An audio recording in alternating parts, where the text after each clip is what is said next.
আসসালামু আলাইকুম গাইজ, আজ আমি একটা আপনার লাগে ভিডিও লিয়ে আইছি। আমি অ্যাকচুয়ালি আমি তো হিন্দি ভয়েসও ভিডিও বানাই। আজ আমি খাস করি ভিডিও নিয়ে আমি আমরা ভাষার ভিডিওটা বানিয়েছি। খাস করি আমরা ডিস্ট্রিক্টের মানুষে শুনবা লাগে, ডিস্ট্রিক্টের কি আমরা আসামের মানুষে।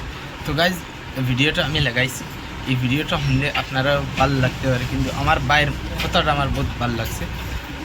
লাস্ট টাইমে ভাইয়ে যে রিপ্লাই দিয়েছেন তারা রিপ্লাইটা আমার বহুত ভালো লাগছে। আপনারা কইবা খেলা লাগছে, আর ভিডিওটা বেশ বেশ শেয়ার করুন। তহঁতি যদি 7 দিনৰ ভিতৰত এই মিয়াসকলে যদি 7 দিনৰ ভিতৰত যদি ডুমডুমা বা উজনি অসম যদি ত্যাগ নকৰে, তেতিয়াহ'লে কিন্তু বীৰ লাচিত অসমৰ ভাইটি কথাটো বেয়া কোৱা নাই, ভালে কৈছে, ভাল লাগিছে বাৰু। মিয়াৰ বাপেকৰ পৈতৃক সম্পত্তি নহয়, তোৰ বাপেকৰ সম্পত্তি নেকি কেলা?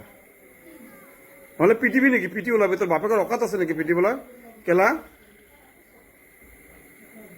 তই 2বাৰ পিটিবি, মই 10বাৰ পিটিম কেলা তোৰ কাণৰ তলত, কাণ ফালি দিম। ইমান দম ক'ত পালি কেলা?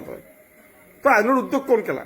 বাংলাদেশী মানুহ চিনাক্তি কৰিব লাগে, চৰকাৰী মাটিৰ পৰা উচ্ছেদ কৰিব লাগে, চৰকাৰ এখন আছে, আইন আছে কেলা। তই কোন হয় কেলা? তই কোন হয়?